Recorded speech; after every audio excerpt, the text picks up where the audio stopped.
Nagsisimula na ako ng papasok sa Pilipinas. Hindi nang tagalan at tatagod ang pinagpapali.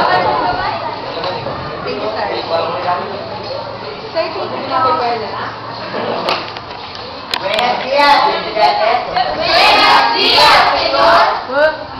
Narinig natin ngayon ay tungkol sa dalawang uri ng salamin. Salamin metal at ang salamin kristal. Tinatawag ng salamin ang lahat ng ibabaw.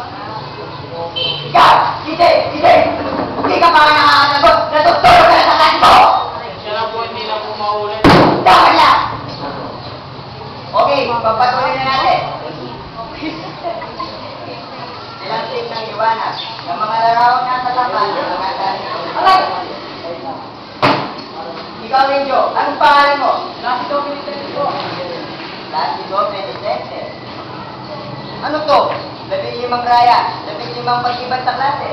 15? Ako'y nakakakit mo naman ng sumibat. Bibigyan ninyo ako ng kaya dahil sa akin. Dapat ninyo alam yung pag-ibang ko yun. Ikaw, hindi ka na nga sa klase, nag-iingay ka pa. Tignan natin ang galing mo ngayon.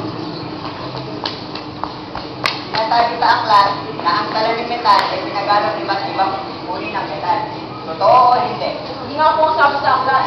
Metal po ang sabi sa aklat. May papaliwanag po yan sa pamamagitan Sa pamamagitan ng pag-ibad sa klase.